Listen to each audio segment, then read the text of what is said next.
Hello, you're watching Unit 1, Video 11. We're going to work on writing linear equations and some graphing. And we're going to start by transforming our parent function, or the identity function of a line.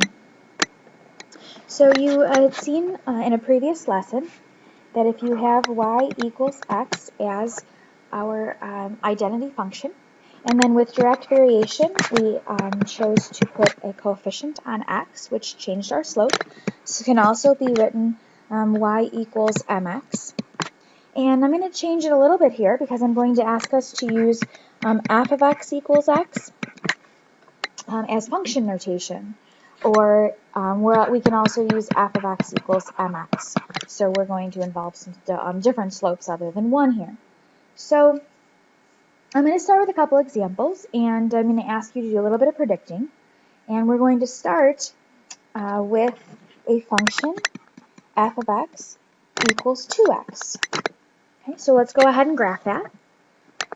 We know that it has it begins at the origin. It has an x and y intercept of 0.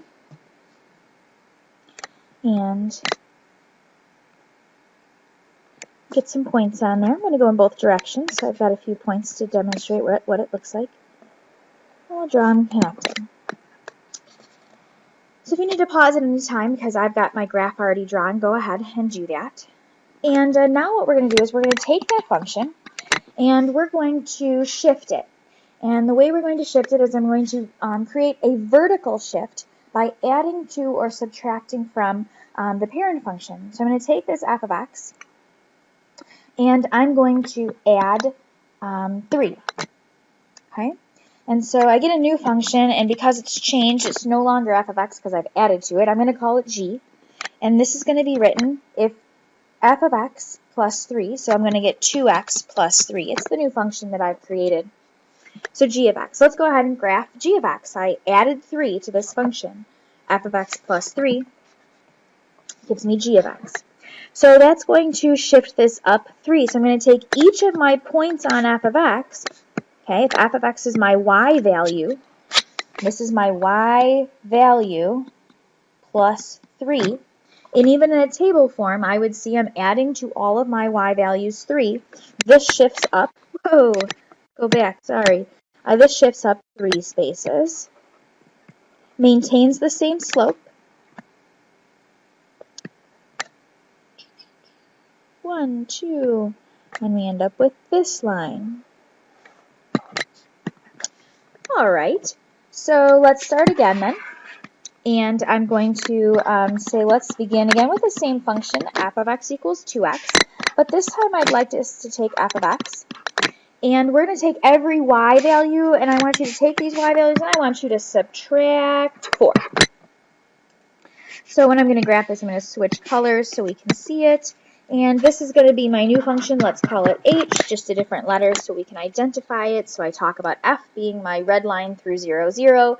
G is my red line through my new y-intercept up here of 0, 3. And my h function now is going to be shifting down because I'm taking all of those y values from f, and I am subtracting 4 from them. So I will get 2x minus 4. So that will give me this line here. Again, same slope. I haven't changed the slope at all. And we'll go down a couple points. Woo, missed that last one. You got the idea. So this went ahead and moved my line down 4. So what we can see here is it very obviously by adding and subtracting to my y values has created this vertical change. So we're going to call that a vertical translation. Okay. And that has affected my y-intercept. Okay. So my y-intercept on my original function, f of x equals 2x, was 0, 0. My y-intercept when I added 3 to all of those values was 0, 3. And my y-intercept when I subtracted 4 from all of those y values was 0, -4. So if adding or subtracting a constant to my function has actually moved my line vertically, changing the y-intercept, it's obviously somehow changed my x-intercept because it no longer goes through 0, 0 if it also passes through another point on my y-axis. So let's take a look at how that will happen. So again, let's go ahead and start with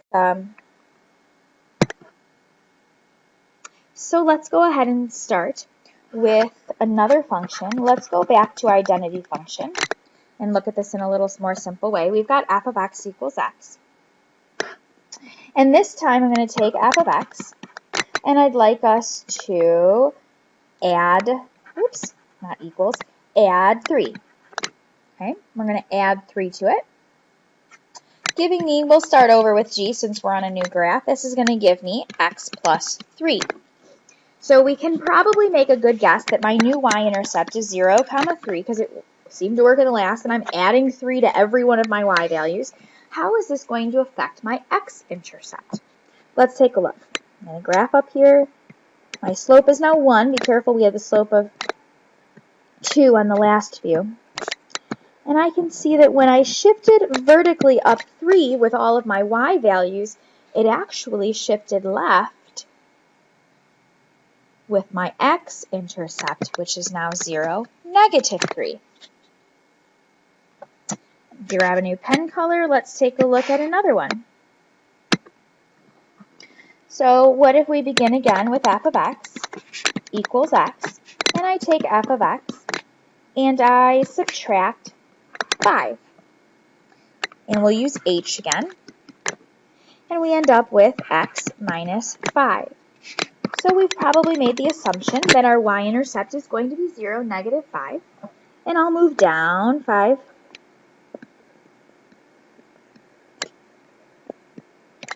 And if you're a good guesser, or you've made some great observations, you'll see that my x-intercept is actually +5. Whoops! How did I do that up here? Nobody caught me. -3, 0 it should have been. Go back and change that in your notes if you didn't catch me. And this should be, holy moly, 5, 0. I'm not using the eraser because the eraser sometimes makes the program stall, and I didn't want to do that. So sorry about my mess. If you use pen, you understand my situation. So 5, 0. All right. So we're going to try one more on the next page here. And this time, let me go back to red. This time, I'm going to start us with f of x to equal 1/2 x. We're going to put another slope back on there other than 1. Makes it more exciting. And let's start again with f of x to equal, or f of x plus 4. I keep wanting to make it equal. And that's going to give us a new function. We'll go back to g because we're on a new graph. And I'll get 1/2 x plus 4. Now, seen in our first one, when we have our f of x equal to 2x, that my y-intercept is still just taking all those y values and adding 4. So this is going to be fine. We know we're going to get 0, 4. But what are we going to get for our x-intercept? Is it going to be -4?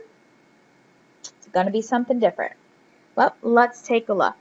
Plot that point up there at 4, up over 2, so I can head back the other direction.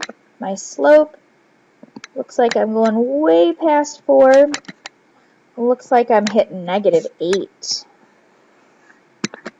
So I had a -8, 0. See if you can draw a conclusion there. Last one.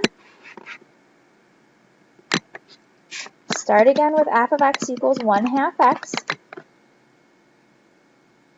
And this time we're going to take f of x and we're going to subtract. Oh, let's subtract 3. So that's going to give me h of x equals 1/2 x minus 3. See if you can make a prediction before you graph this one. I'm going to start down here at -3.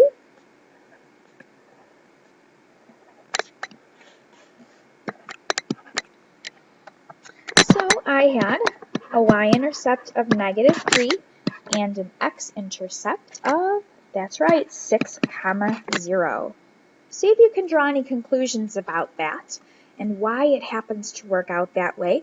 And tomorrow we're actually going to discuss horizontal translations, and we're going to give you a new way of writing them.